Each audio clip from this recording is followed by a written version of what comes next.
कि एक राजा वन में गया। यह हकीकत है, सच्ची बात है। या किसी संत की सेवा की। वो राजा बहुत महान था, बहुत अच्छे कर्म करता था, प्रजा की बड़ी संभाल करता था। तो एक संत पीर फकीर खुश हो गया, कहने लगा, राजन मैंने भक्ति की है और एक फल हासिल किया है, इसको अगर आप खाओगे तो थोड़ी देर में ऐसा परिवर्तन आएगा, आप बिल्कुल नौजवान जौवन पे तंदुरुस्त हो जाओगे और कभी वृद्ध अवस्था बुजुर्ग अवस्था आपको हासिल नहीं होगी, हमेशा जवान रहोगे। आप इतने परोपकारी हो, इतने अच्छे राजा हो, आपको हमेशा ऐसे रहना चाहिए। तो बादशाह ने फल ले लिया। और वो बादशाह अपनी महारानी से बहुत प्यार करता था, बेहद प्यार, बेहद मोहब्बत। तो वो फल लाके उसने महारानी को दे दिया कि मेरी महारानी खाएगी, हमेशा ऐसी रहेगी, जिसे मैं प्यार करता हूं, आखिर तक रहेगी। समय गुजरता गया। एक दिन, कई दिनों के बाद एक दिन एक वेश्या राजा के दरबार में आई। वेश्या आके कहने लगी, हे राजन, मैं आपको कुछ नहीं दे सकती, मैं तो गंध का घर हूं, गंदगी का कीड़ा हूं, पर फिर भी मैं आपको कुछ ऐसा देना चाहती हूं जो नायाब है। बादशाह कहने लगा, ऐसी क्या चीज है जो हमारे पास नहीं? कहते, बादशाह आपके पास नहीं है। कहते, हाँ फिर दे क्या है? तो उस वैश्या ने वो फल निकाला और राजा को भेंट किया।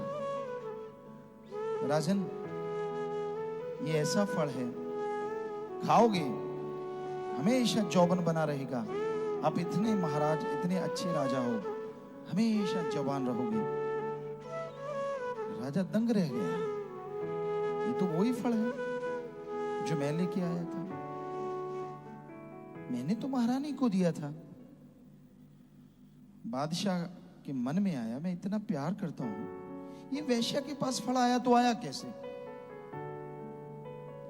वेश्या को बादशाह ने सख्ताई से पूछना शुरू किया, सच बता, ये फल आया तो आया कहां से?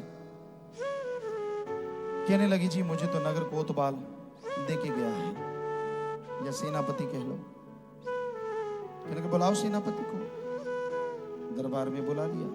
कहते, सूली पे चढ़ा दूंगा, सच बता किसने दिया है तुझे फल? कहने लगा, मेरी जान बख्शिश हो तो मैं सच बोलूंगा। बादशाह कहने लगा, ठीक है बख्शेंगे, पर बताओ किसने दिया? कहता, जी मुझे महारानी ने दिया। महारानी को बुला लिया। तूने इसको क्यों दिया? उसने भी कहा, जान बख्शिश हो। बादशाह कहता, ठीक है। तो कहने लगी, जी मैं इसे बेहद प्यार करती हूं,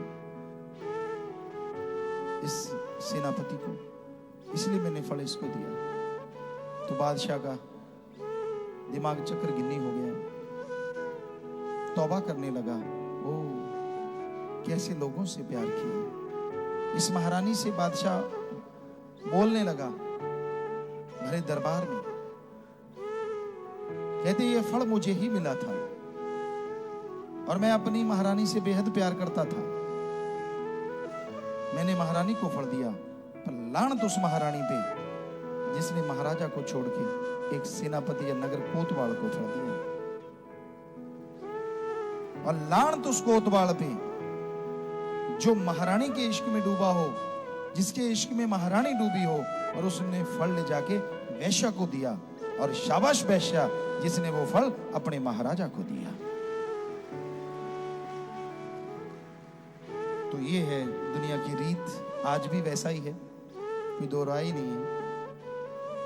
ऐसी वेश्या भी हैं जो अपने वाहिगुरु अल्लाह राम से बेइंतहा मोहब्बत करती हैं, और ऐसे वो रूहें होती हैं जिनको सेवा का मौका मिले, भक्ति का मौका मिले, लेकिन वो गिर जाती हैं अपने इखलाक से, लानत होती है उन पे, जितनी लानत डालो उतनी कम। तो ये घोर कलयुग का समय है। अल्लाह वाहिगुरु राम जैसा साथी जो कण कण में, जर्रे जर्रे में हमारे साथ रहता है, सबके साथ रहता है, पर जो सच्चे दिल से भक्ति इबादत करते हैं, जो उस पीर फकीर का दिया हुआ फल गुरुमंत्र नाम खाते हैं, तो थोड़ा नूर आता है। और उस नूर के लिए वो अल्लाह वाहिगुरु पे ही मोहित हो जाए तो मालिक उनका हो जाता है। पर अगर उस नूर को लेके किसी कोतवाल के चक्कर में पड़ जाएं तो वो कोतवाल भी वैश्या के पास चला जाता है और फिर वैश्या परमपिता परमात्मा के चरणों में आ विराजती है।